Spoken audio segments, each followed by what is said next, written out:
जय हिंद। तो हम लोग अभ्यास 3D देखेंगे आज हम। तो इसमें पहला प्रश्न है, एक पेटी में सेब इस प्रकार रखे गए हैं कि प्रत्येक तह की प्रत्येक पंक्ति में उतने ही सेब है जितनी कि उस तह में पंक्तियां हैं। यदि तहों की कुल संख्या पंक्तियों की संख्या के समान हो तथा पेटी में कुल 1728 सेब रखे गए हों तो प्रत्येक तह में कितने सेब रखे गए हैं। ठीक है, तो यहाँ दिया है कि पेटी में कुल सेब बराबर 1728। तो यहाँ हम मान लेंगे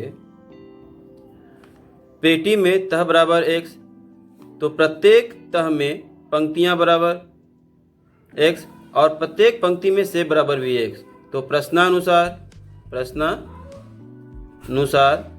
x का क्यूब बराबर है इतना, है ना। ये तीनों का गुणा करके जो आएगा वो इतना है।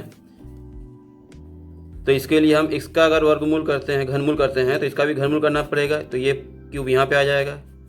तो 1728। तो इसका हम गुणनखंड पहले कर लेते हैं। तो यहाँ पे देखते कर लेते हैं गुणनखंड। 1728 का गुणनखंड कर लेते हैं 2 से। 8 दूनी 16, 6 दूनी 12 और 4 दूनी 8। चलिए इतना आ गया। फिर 2 से, ये 4 दूनी 8 और 32 दूनी 64। फिर 2 से, तो 2 दूनी 4, 16 दूनी 32। फिर 2 से 108। फिर 2 से 5 और ये 4 54। फिर 2 से 27। अब 2 से नहीं कट रहा है तो 3 से, 3 9 27। फिर 3 तिहाई 9, फिर 3 एकम 3। तो ये आ गया। तो यहाँ पे हम लिख लेंगे, ठीक है, 2 × 2 × 2। फिर ये लिखेंगे 2 × 2 × 2। फिर ये लिखेंगे 3 × 3 × 3। अब जोड़ा बनाएंगे 3 3 का, ठीक है ना।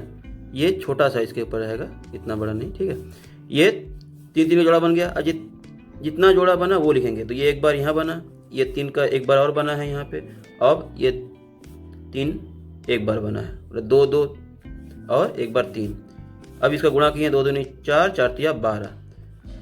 तो ये 12 जो आया है वो या तो तह की संख्या हो सकती है, प्रत्येक तह में पंक्तियों की संख्या हो सकती है, या फिर प्रत्येक पंक्ति में सेब की संख्या हो सकती है।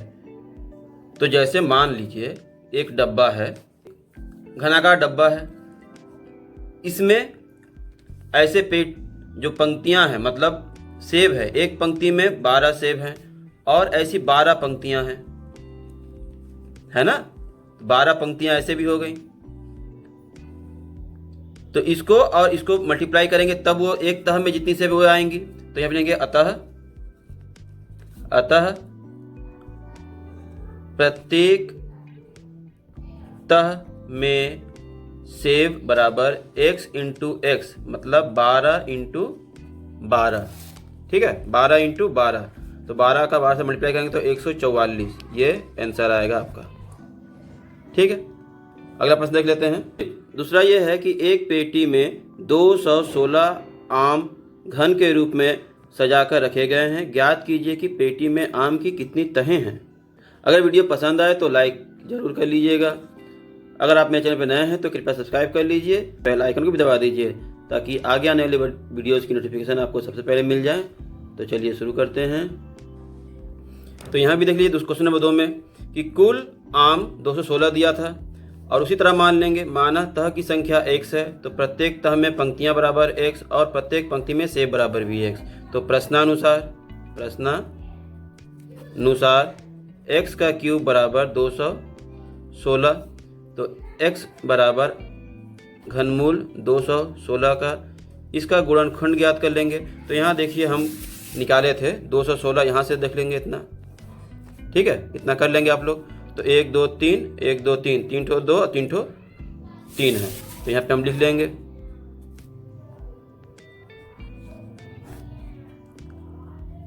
2 × 2 × 2 × 3 × 3 × 3। तो यहाँ पे लिखेंगे 2 × 3, क्योंकि इसका भी 3 बार जोड़ा, यहाँ भी 3 बार जोड़ा बन गया है, एक एक बार। तो 3 दूनी 6। तो 6 जो आया है वो क्या है, या तो तह की संख्या हो सकती है, या प्रत्येक तह में पंक्तियों की संख्या, या प्रत्येक पंक्ति में सेब की संख्या। तो क्वेश्चन में पूछा था कि पेटी में आम की कितनी तहें हैं। तो तह कितनी है, x है, तो x मतलब 6, तो ये आपका 6 आंसर आ जाएगा। लिखेंगे अतः पेटी में आम की कुल तहें 6 हैं। ठीक है, इसी तरह दूसरा देख लेते हैं। तीसरा है, एक संदूक में चाक के डब्बे घन के रूप में रखे गए हैं। यदि कुल डिब्बों की संख्या 2744 है तो संदूक में एक तह में चाक के कितने डब्बे हैं। तो तीसरे में कुल डिब्बों की संख्या 2744 दिया है, तो ये भी प्रश्न नंबर पहले की तरह ही है, क्योंकि एक तह में कितने डिब्बे थे ये पूछा गया है। तो हम यहाँ पे निकालेंगे, माना तह की संख्या x, प्रत्येक तह में पंक्तियाँ x और प्रत्येक पंक्ति में डिब्बे x, तो वही प्रश्नानुसार x का क्यूब बराबर इतना, तो यहाँ पे x बराबर हो जाएगा 2744।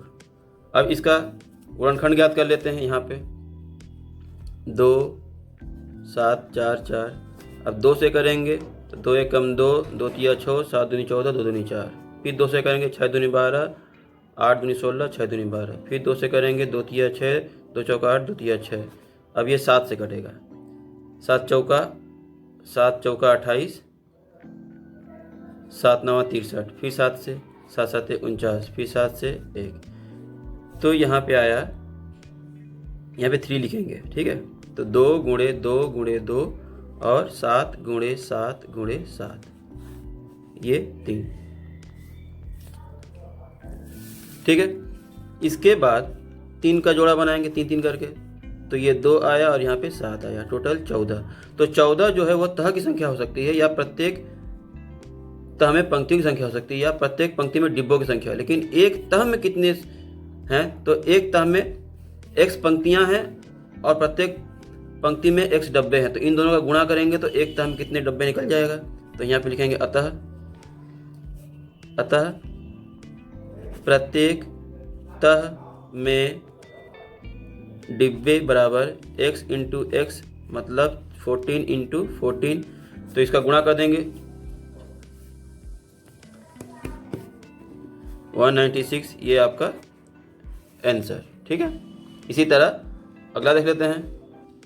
चौथा है, एक शोरूम में कांच के रंगीन घन एक दूसरे से सटाकर इस प्रकार रखे गए हैं कि वे एक बड़े घन का आकार ले लेते हैं। यदि इस प्रकार रखे गए घनों की कुल संख्या 512 हो तो ज्ञात कीजिए कि रंगीन घनों की कितनी तहों से युक्त घनाकृति बनी है।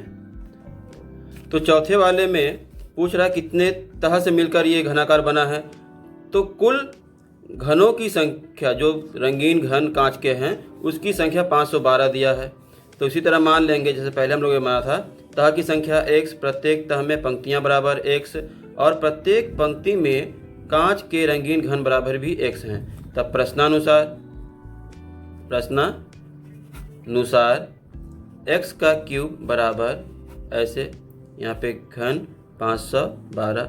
अब 512 का यहाँ पे गुणनखंड ज्ञात कर लेंगे।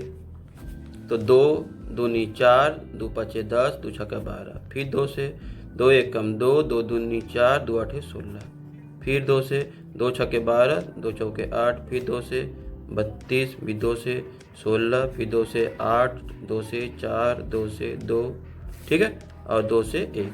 तो ये देखिए 3 बार 3 बार 3 बार इतनी बार बना।